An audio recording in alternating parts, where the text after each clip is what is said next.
பாரதிய ஜனதா கட்சியினுடைய மாவட்ட தலைவர் திரு செந்தில்நாதன் ஒரு பொதுவெளியில அவர்கள் நடத்திய, குறிப்பாக பெண்கள் பாதுகாப்புக்காக நடத்தின ஒரு கண்டன கூட்டத்துல என்னை, ஒரு பெண்ணை, ஒரு சாதாரண ஒரு எளிய விவசாய குடும்பத்திலிருந்து, ஒரு குக்கிராமத்திலிருந்து, ஒரு தனியொரு பெண்ணால் வளர்க்கப்பட்டு ஒரு 30 ஆண்டு காலம் அரசியல போராடி ஒரு பஞ்சாயத்து யூனியன் கவுன்சிலரா இருந்து கட்சியில பல்வேறு மாநிலங்கள்ல கட்சி பணியாற்றி 7 ஆண்டுகளா நாடாளுமன்ற உறுப்பினராக மக்களால் 2வது முறையாகவும் தேர்ந்தெடுக்கப்பட்ட ஒரு நாடாளுமன்ற உறுப்பினரை ஒரு மிக ஆபாசமாக, அருவருக்கத்தக்க வகையில் ஒரு கண்ணியத்தையும் ஒழுக்கத்தையும் சிதைக்கும் வகையில ஒரு பொதுவெளியில ஆபாசமா பேசுறாரு.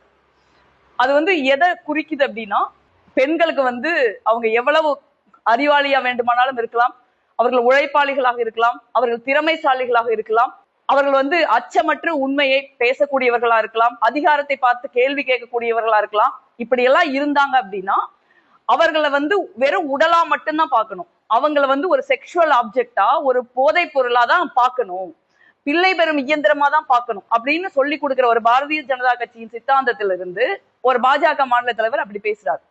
இதை பாரதிய ஜனதா கட்சிக்கு பெருமையா இருக்கலாம். ஏன்னா அதனாலதான் இன்னைக்கு வரைக்கும் அவர் மேல அவர் நடவடிக்கை எடுக்காம இருக்காங்க. பாரதிய ஜனதா கட்சியின் மாநில தலைவர் அவரே பெண்கள் ஆபாசமா பேசக்கூடியவர் தான். அவர்ல இருந்து யாரும் பாரதிய ஜனதா கட்சியில இதுவரைக்கும் கருத்தே சொல்லாம இருக்காங்க. அவர்களை பொறுத்த வரைக்கும் பெண்களை ஆபாசமாக பேசுவதும், பொது வாழ்வில் இருக்கிறவங்களை இழிவாக சித்தரிப்பதும் அவர்களுக்கு பெருமையான விஷயம். ஆனா அது என்னை போன்ற பெண்களுக்கு, தமிழ்நாட்டுல இந்தியாவில் இருக்கிற பெண்களுக்கு சட்டத்திற்கு அது பெருமையான விஷயம் கிடையாது. அது ஒரு தண்டிப்பிற்குரிய ஒரு குற்றம்.